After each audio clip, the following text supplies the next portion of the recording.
Going through a divorce is, well, it's tough. And when it comes to dividing assets, the house is usually the biggest piece of the puzzle, and often the most emotional one. That brings up a really important, kind of tricky question. When the appraiser shows up to figure out what your home is worth, should you actually be there? Let's break down the pros and cons to help you figure this out.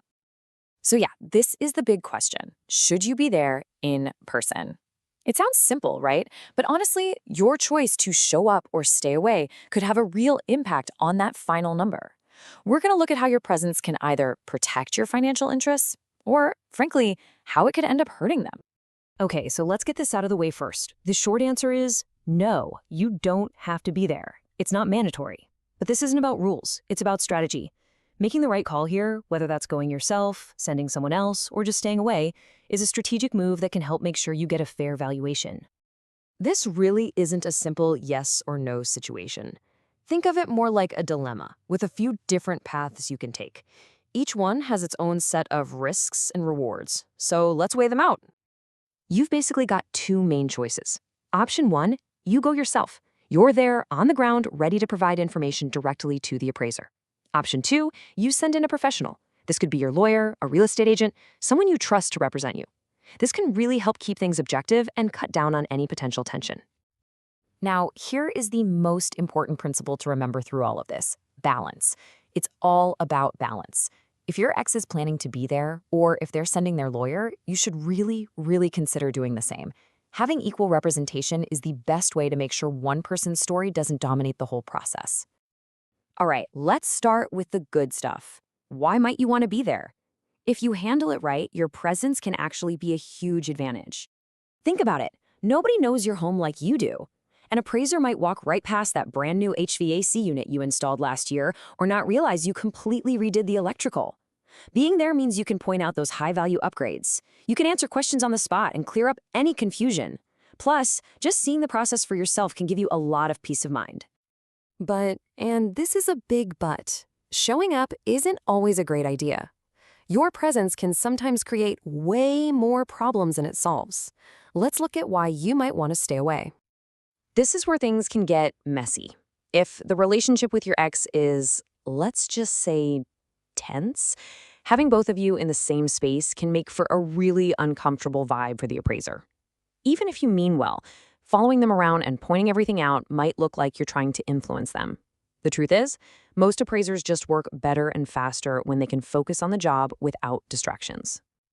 So, if being there in person is kind of a mixed bag, what else can you do? This isn't just a yes or no decision. You've got other strategic options to make sure you get a fair and accurate number.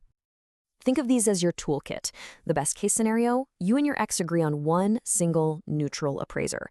If that's not going to happen, you can each hire your own for two different perspectives. In really tough situations, the court can step in and appoint someone. But here's a really powerful one.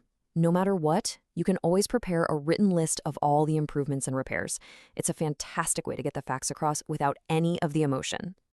Okay, so how do you take all this information and actually make a decision for your situation?